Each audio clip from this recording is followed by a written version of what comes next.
Sud Radio, les vraies voix qui font bouger la France. Stéphane Soumier avec Bismart, 19h30, 20h.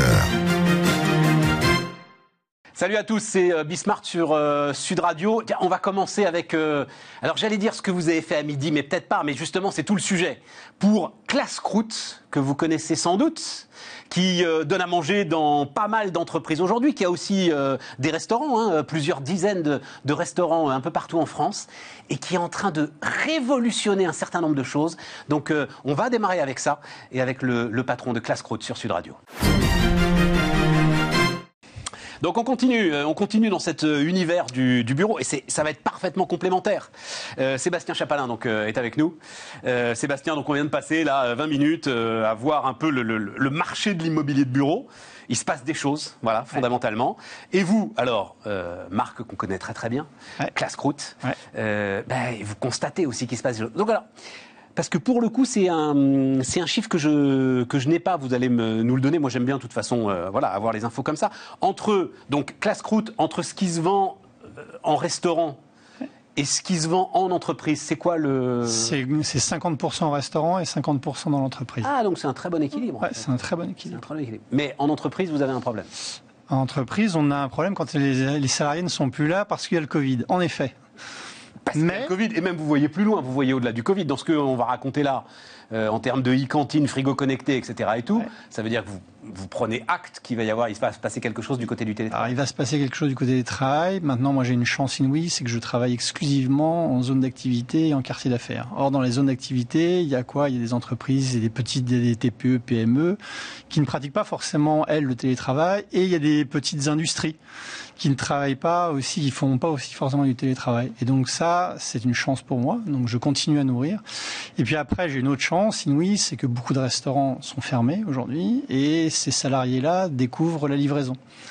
Et la livraison, aujourd'hui, moi, c'est un métier que je pratique depuis plus de 35 ans. Et donc je livre ces salariés qui, jusqu'à présent, se rendaient au restaurant inter-entreprise ou au restaurant entreprise. Ouais. Et le contre-pied qu'on a pris, nous, avec cette crise qui est arrivée, ça a été finalement de se dire... Mais on va aller dans les entreprises pour proposer un service. Donc on va aller installer des corners dans les entreprises, on va installer des frigos connectés dans les entreprises, tout simplement pour remplacer le restaurant entreprise ou le restaurant inter-entreprise qui, lui, peut être fermé et dont l'expérience client est finalement de moins en moins satisfaisante. Oui, par rapport... non, mais on va même... Alors moi, je vais le dire, c'est-à-dire que on voit très bien ces zones d'activité, on voit très bien ces PME industrielles et on voit très bien le café du coin où on vous met le bœuf bourguignon dans l'assiette creuse avec la purée qui déborde. Voilà. C'est exactement ça. C'est exactement ça. Et donc, on offre une meilleure expérience. Voilà, ça, exactement. Et nous, l'idée, c'est que à la fois le consommateur peut venir chez nous, donc ça, il prend son temps, mais il n'a pas de service à table, donc c'est un service qui est rapide. Il maîtrise son temps, il maîtrise son budget, le tout sur le prix d'un ticket restaurant. Ou sinon, il se fait livrer, le même type de prestation. Et là, c'est au bureau. Et ou sinon, effectivement, nous, on vient dans l'entreprise en proposant en effet un frigo connecté ou un corner. Et du coup, on humanise un petit peu l'expérience. Et ce virage stratégique, oui, on peut presque, on peut en parler. Absolument. C'est pendant le confinement, c'était quelque chose que vous aviez en tête? Alors, c'est quelque chose qu'on avait en tête, mais effectivement, le confinement a accéléré le phénomène, tout simplement parce qu'on a répondu à un besoin qui était ceux des entreprises qui disaient, OK, le jour où on va être déconfiné, comment on va faire pour nourrir les salariés ? Et donc, du coup, on a créé cette offre. Et parallèlement à ça, on s'est doté d'une force commerciale dont l'objectif aujourd'hui est de démarcher les entreprises pour leur proposer notre offre. Et donc, c'est quelque chose que nous n'avions pas jusqu'à présent. Et donc, ça a été quoi? Recrutement à la sortie du premier confinement? Non, on a lancé dès le mois de mai, on a lancé toutes ces initiatives-là. L'idée, c'était en juin, on lance, et en septembre, on était prêts, quoi. Ce qui était, c'est un sacré acte de courage, parce que à ce moment-là, je sais pas, alors l'un de vos concurrents, oui, quand même concurrents, Sodexo par exemple, ils n'étaient pas du tout dans cette optique. Non, alors de conquête, de dynamisme. Finalement, ils s'en sortent bien d'ailleurs. Hein. Ils ont publié leurs chiffres hier et ils limitent la casse. Et pour le coup, c'est très très spectaculaire. Ouais. Mais non, nous, on a l'avantage d'être tout petit. Oui, donc à ce titre-là, on va très vite. Et donc ça, c'est une de nos forces. Et aussi, nous connaissons nos clients depuis une trentaine d'années. Nous, on a démarré ce métier il y a 30 ans. Hein. Donc il y a 30 ans, la livraison en entreprise, c'était quelque chose qui n'existait pas. Enfin, on a complètement inventé ce marché. On le fait dans toutes les villes, de toutes petites, que ce soit à Pau ou à Lorient. Lorient, ou les plus grandes, Lyon, Toulouse ou Nantes. Ouais. Et ça, c'est vrai que c'est une de nos forces, c'est qu'on sait faire ça dans tout type de ville, tout type de format d'entreprise. Et l'objectif que l'on a, c'est effectivement de développer. Vous êtes tout petit, je vois 140 restaurants. Oui. Oui, alors c'est par rapport à Sodexo, c'est plus petit, on est d'accord. À chaque fois, ça me sidère. Le 9e employeur privé au monde, Sodexo. 9e. Absolument. Ouais, parce que c'est le 9e employeur privé. On n'en est pas encore là. Mais et c'est quel chiffre d'affaires 70 millions d'euros. 70 millions. Ouais. 70 millions. Mais ce que je veux dire, c'est que investir sur des embauches et sur des recrutements au mois d'avril, au mois de mai. Il fallait se lancer, on savait qu'il y avait un besoin et on s'est dit ok, on va jouer la carte à fond. Donc on a joué cette carte à fond, c'est en train de nous servir puisqu'aujourd'hui par rapport au ratio aujourd'hui de croissance de mes confrères, on est plutôt mieux. Nous on travaille à la différence de la restauration au sens large, c'est-à-dire qu'aujourd'hui nous on reste ouvert en livraison, on est ouvert en surplace, on sert les entreprises qui commencent à déconfiner leurs salariés et chaque jour qui passe, on voit des progressions. Et juste un mot parce que ça m'intéresse aussi beaucoup la franchise. Donc, vous avez un modèle de franchisé ? Oui, absolument. Mais justement, comment ça se passe ? C'est les franchisés qui... Parce que la logistique, elle est beaucoup plus centralisée, c'est pas... Alors aujourd'hui, les franchisés exploitent des territoires qu'on leur concède à l'intérieur avec l'ensemble de nos concepts. C'est-à-dire qu'ils ont une ville et puis ils exploitent l'intégralité de la ville avec les concepts qu'on leur propose. Et ça veut dire qu'ils ont été tous d'accord parce que j'imagine que les recrutements, ils ont été locaux pour des démarchages locaux donc... Non, alors aujourd'hui, la force de commercial, elle est centrale. Les concepts, ils ont été pondus au niveau de l'entreprise et après on est en train de le décliner région par région et ville par ville avec nos franchisés. Modèle intéressant. Oui, c'est un modèle qui est très intéressant parce que finalement le franchisé connaît très très bien sa zone de chalandise. Quand nous, vu de notre siège social, c'est moins évident de connaître la clientèle de Pau ou de Lorient. Mais vous portez les risques commerciaux. Nous, on porte les risques commerciaux. Quand il y a un changement stratégique. Absolument. Parce que le franchisé a toujours du mal à faire et on comprend. Absolument. Et lui, le franchisé, il exploite le point de vente, il exploite l'ensemble de la cuisine, l'ensemble des canaux de distribution locale et la relation avec l'entreprise.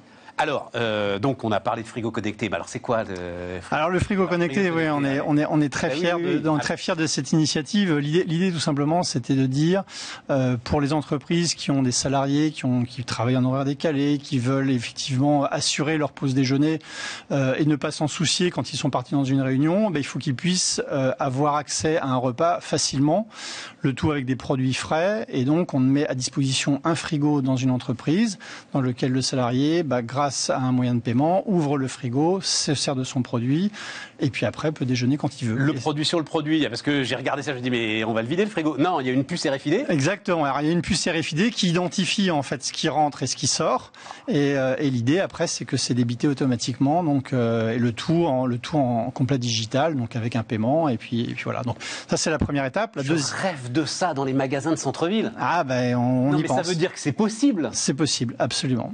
C'est possible. Ça fonctionne très bien et les retours clients sont excellents, en fait.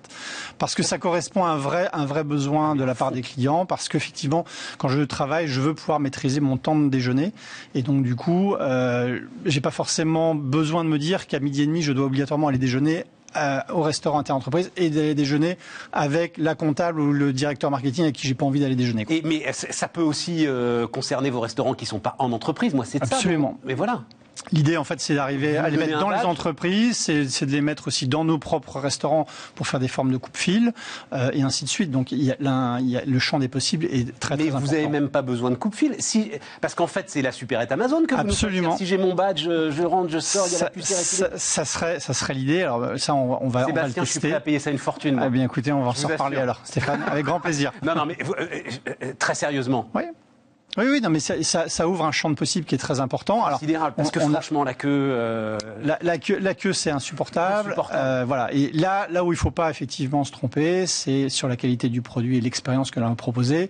Malheureusement, on est dans le monde de l'entreprise, donc le champ des possibles en matière de paiement est très complexe. Vous avez parlé tout à l'heure des tickets restaurants, mais il y a les tickets restaurants de première génération, deuxième, troisième, et ainsi de suite. D'accord. Et tous les systèmes d'abondement pour les entreprises. Donc, il faut trouver des systèmes qui permettent justement d'accepter tous ces types de paiements. Ça, c'est pas évident, et ça, c'est sur quoi on a fini par trouver une solution. Et aujourd'hui, du coup, on est en train de déployer ces frigos connectés. Qui vous l'a fait, ce frigo connecté? Alors, c'est un partenaire industriel qui est situé dans le Rhône-Alpes, avec qui on travaille. C'est vous qui l'avez designé? Non, on travaille avec lui, ouais, tout à fait. Oui, mais enfin, il l'a fait pour vous, quoi. Oui, absolument. C'est pas un produit sur étagère, enfin sur non, étagère, si j'ose dire. C'est un produit générique. C'est un produit que l'on co-construit parce qu'effectivement, comme je disais tout à l'heure, il y a des problématiques de paiement qui sont à adresser spécifiques à l'entreprise, métier qu'on connaît très bien depuis de nombreuses années. Et le métier du food, on connaît bien aussi parce qu'effectivement, mettre des puces RFID partout sur des plats, c'est pas forcément facile. Et donc tout ça, c'est des choses qu'on a co-construit avec ce partenaire. Pourquoi c'est pas facile? Parce que par exemple sur une canette, on peut pas mettre une puce RFID parce que sinon ça fait bugger le système. Donc il faut trouver tout un système qui nous permet avec l'aluminium, absolument. Ça alors. Ah oui, ça fait partie de ces petites choses qu'on apprend. Mais c'est super. Vous savez, moi c'est ça. Vous savez, c'est mon credo. Voilà. C'est quand on rentre dans les détails que les choses deviennent absolument passionnantes. Mais là, c'est là où effectivement il y a un champ de possibles qui est très important autour de ce frigo, tout comme on pense qu'il y a un champ de possibles très important autour du corner en entreprise. On évoquait tout à l'heure la question. C'est ce que vous appelez la e-cantine. Alors la e-cantine, c'est autre chose. C'est encore un nouveau service que l'on lance, c'est-à-dire que la e-cantine, l'idée c'est de conclure un contrat avec une entreprise et cette entreprise va donc s'engager à faire en sorte de promouvoir Classroute au sein de ses salariés. C'est-à-dire que je suis un patron de PME, j'ai pas envie de me payer un restaurant inter-entreprise ou un restaurant d'entreprise. Et ben je vais promouvoir le service Classroute à la seule et unique condition, c'est que Classroute va me livrer entre 11h30 et midi sur un horaire qui est défini, avec une gamme qui est définie, mais les salariés peuvent commander quand ils veulent et ils auront le service tous les jours. J'adore parce que on a écrit des pages entières de journaux et on a fait des émissions entières de radio et de télévision sur la food tech. Oui. Et en fait, Classroute avec ses... Combien vous avez dit? C'est ça, nous avec 30 ans d'histoire. On est en plein dedans quand même. Là, alors, on est exactement la même chose. C'est ça. C'est vrai que moi, quand on me parle de la food tech, je regarde ça avec un œil un peu malicieux. C'est qu'on les a vus venir, tous ces gens-là. Ils ont construit des modèles qui sont très intéressants sur le papier. Ils vendent souvent des concepts qui avec des multiples. Sauf qu'on oublie tout souvent un point absolument fondamental, c'est le produit, la cuisine. Et le produit, la cuisine, ça ne s'apprend pas. Travaille bien quand même. Enfin, ceux auxquels je pense, auxquels vous pensez. Certains travaillent bien, d'autres moins bien. Je rappelle que le paysage de la food tech, il a beaucoup évolué au cours des 5 dernières années, avec des gens qui ont perdu de l'argent, des gens qui ont fait faillite, des gens qui aujourd'hui n'en gagnent toujours pas. Je crois que personne n'en gagne encore. Voilà. Et nous, à date, on en gagne depuis fort longtemps. Ouais. On se développe. On a quand même ouvert 7 points de vente cette année, malgré le contexte compliqué, alors qu'on devait en ouvrir 15. Donc on est plutôt bien parti. L'année prochaine, on a déjà un pipeline d'une 15aine de restaurants à ouvrir. Donc quand on vient vers le vieux brick and mortar, finalement, le brick and mortar, il fonctionne pas mal quand même. Bon ben voilà, j'ai pas eu le temps de parler de vos 100 jours. Je pensais que vous avez reçu un prix pour les meilleurs 100 jours, mais on en reparlera. Avec grand plaisir. Parce que ça intéresse beaucoup les managers qui peuvent nous écouter. Avec grand plaisir. Voilà, on reprendra des nouvelles et puis on reparlera de ce qu'il faut faire sur une stratégie 100 jours. Voilà, c'est toujours très très intéressant. Avec grand plaisir. Merci infiniment Sébastien. Merci Sébastien Chapalin, donc le président de Classroute, notre invité sur... Sébastien Chapalin, donc le patron de Classroute. Vous restez avec nous sur Sud Radio, on parle des familles. Sud Radio, les vraies voix qui font bouger la France. Stéphane Soumier avec Bismart, 19h30, 20h. On repart les amis, alors on va faire une petite pause, mais je vais te poser la question Anthony. Je dis là, on va faire une petite pause dans la vie de bureau. Juste une pause parce qu'ensuite, ce que je vous propose, quand on en aura fini avec Anthony, ça va bien se passer, hein, c'est sûr. Quand on aura fini avec Anthony, je vais vous proposer de réécouter alors une interview qu'on avait faite bien avant les vacances de Loïc Soubeyran, le fondateur de Swile. Je ne sais pas si tu connais Loïc Soubeyran. Pas personnellement, mais bien sûr. C'est une icône de l'entrepreneuriat. Oui, hein. oui, voilà. C'est sûr. Ça fait partie. Alors, tiens, je le dis juste d'un mot parce qu'on a un tout petit peu de temps. Loïc Soubeyran, c'est vraiment l'exemple le plus médiatique des exemples, on va dire, c'est sans doute Marc Simoncini. Mais Loïc, dans son domaine, c'est un petit peu la même chose aussi. Il a monté une première boîte dans la publicité digitale, qu'il a revendue très très cher. Et maintenant, il monte une deuxième boîte où il est en train, là encore, de tout casser. Et donc, ça s'appelle Swile, c'est sur les titres restaurants. Et ce qu'a annoncé Loïc sur une boîte, mais il nous le dira, qui doit avoir 3 ans d'existence, pas beaucoup plus, c'est qu'il vient de décrocher le contrat de Carrefour. Or, je ne le savais pas, je ne sais pas si tu le sais, Anthony, Carrefour, c'est le plus gros marché privé au monde sur le titre restaurant. Alors, je ne savais pas que c'était le plus gros, mais je sais que c'est plus de 60 000 salariés. 62 000 mecs d'un coup. Voilà. Bim. Et c'est très intéressant parce qu'il est arrivé sur ce marché du titre restaurant où tu te dis, putain, il y a 3-4 gros acteurs, en plus ils ont bien tout verrouillé avec des instruments réglementaires, etc. et tout, et donc comment est-ce que tu vas faire ta place? Et puis voilà, le talent de l'entrepreneur et l'expérience client, ce qui va nous amener à Shared et à Anthony Amouyal. Donc voilà, on vous donnera ça après cette interview avec Anthony. Mais justement, Anthony, alors, toi tu fais l'appli des familles. Oui. On va raconter ce que c'est, mais est-ce que ça a un lien aussi avec le monde du travail, puisqu'on est dans cette émission totalement immergée dans l'immobilier de bureau et dans le monde du travail? Ça a évidemment un lien avec le monde du travail, parce qu'on ne peut pas distinguer le bien-être au travail du bien-être personnel, et la façon dont on s'organise dans notre vie de famille et la façon dont le monde du travail prend en compte nos problématiques personnelles au quotidien sont évidemment étroitement liées. Ouais, c'est ça. Et donc, forcément, aujourd'hui, on agit pour les familles, mais très rapidement, on va proposer des offres aux entreprises. Alors, raconte-moi, Shared, comment est-ce que tu le décris et comment est-ce que tu le racontes? Shared, c'est l'application des parents, c'est l'application qui leur permet de s'organiser plus sereinement au quotidien. L'objectif, c'est quoi? C'est un outil anti-charge mentale qui permet de centraliser toute l'organisation du quotidien pour libérer du temps de qualité pour ceux qui comptent. On a commencé il y a 4 ans maintenant avec une première application qui s'appelait Cout, qui était destinée aux parents séparés. Pourquoi? Parce que c'est peut-être chez les parents séparés que ce besoin s'exprime avec le plus de force, avec les problématiques de planning de garde, avec les problématiques de répartition des finances. Et donc on a travaillé pendant 2 ans avec les parents qui étaient nos utilisateurs pour améliorer la solution jusqu'à avoir quelque chose dont on est très fier et qu'on est fier de pouvoir offrir aujourd'hui à tous les parents dans tous les schémas familiaux.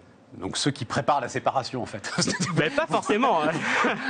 Ceux qui veulent éviter la séparation aussi. Avant le divorce, vous commencez à télécharger Shared. Mais on peut peut-être l'éviter avec une bonne organisation. Vous chez vous, voilà, et puis ensuite c'est ça. On voit comment ça marche. Alors tu as dit donc une sorte d'agenda familial, mais aussi gestion de finances.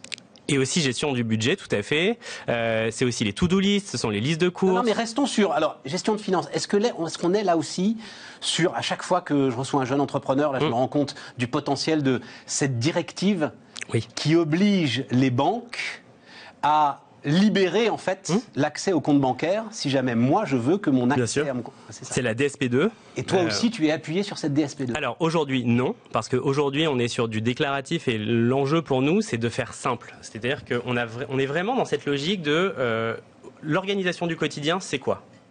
C'est partager la gestion des activités des enfants, la gestion des sorties scolaires, etc. C'est la gestion du budget du foyer. Qui dépense quoi? Quel est le budget? Quelles sont les charges fixes, etc. Donc pour le moment, on est sur cette logique-là. Demain, avec la connaissance des usages qui sont faits dans l'application, on peut évidemment proposer quelque chose de customisé par rapport aux besoins des familles sur un compte joint, par exemple. Voire même, on peut imaginer un compte joint des parents séparés. Ou on pourrait imaginer aller chercher directement sur les 2 comptes en fonction de la répartition. Dis donc, ça devient chaud, ça, un compte joint des parents séparés, c'est-à-dire ce serait le budget enfant, quoi, d'une certaine manière. C'est-à-dire qu'aujourd'hui, des parents séparés s'entendent en disant, pour tel type de dépenses, on fait 60-40, par exemple. Ouais. Plutôt que d'avoir un compte joint, certains parents séparés conservent un compte joint pour pouvoir gérer les dépenses liées aux enfants. Ouais. On pourrait très bien imaginer que finalement, la dépense est automatiquement prélevée à 60% sur un compte et 40% sur un autre compte. Ah, c'est malin, ça. Donc ce sont des choses qu'on va adresser dans les prochains mois. Là, tu es en train d'en dire trop, non? Un peu trop. Je vois ça. Mais on est très content de le dire. Et ces associés qui vont dire mais non, mais ça, on ne devait pas en parler. Non, mais c'est super intéressant. Mais évidemment. Parce que ça veut dire, parce que la façon dont tu le décris, moi, c'est ça qui m'a intéressé. La façon dont tu le décris, on se dit. Bon, bof, oui, d'accord, finalement, s'il s'agit de faire un agenda sur lequel on rentre, il y en a des tas, des agendas partagés, enfin, Google fait un agenda partagé, enfin, c'est pas un problème. Mais Google s'est jamais intéressé aux parents, et c'est ça qui est intéressant. En fait, vous mettez le doigt sur quelque chose. Les parents séparés, aujourd'hui, ils savent faire un planning de garde sur Excel. Est-ce que Excel est fait pour gérer un planning de garde? Non. Et c'est quoi la différence, alors? Entre le planning de garde Shared et le planning de garde Excel? Mais c'est qu'Excel n'est pas fait pour ça, alors que Shared est designé pour ça. On vous permet de gérer votre planning de garde facilement, mais on va vous permettre de gérer des échanges de garde, des transitions de garde pour savoir que l'enfant, il faut qu'il soit récupéré à telle heure, dans tel lieu. Vous avez une fonction SOS remplacement parce que vous pouvez pas aller chercher votre enfant au dernier moment. Hop, vous pouvez prévenir les grands-parents et tout le monde est toujours au bon niveau d'information. Quelle histoire! Et c'est ça qui est bien. Il y a un bouton rouge. Exactement. Sur chaque événement. Et en fait, ce sont ces petites choses qui rendent la vie plus simple. Ah non, mais plus simple, parce que alors, le bouton rouge, la crèche, enfin bon, on l'a tous vécu, quoi, quand même. Hein, évidemment. Je sais pas si c'est vrai. On va l'emmener aux gendarmes la prochaine fois. Non, mais c'est comme ça qu'on se rend la vie plus simple, en fait. C'est à travers des petites choses, mais l'outil est pensé pour les familles. Bon, alors on est parti du besoin. Le vrai sujet, qui paye? Comment est-ce que Anthony Amouyal et ses sociétés et ses associés vont devenir multimillionnaires avec cette histoire-là?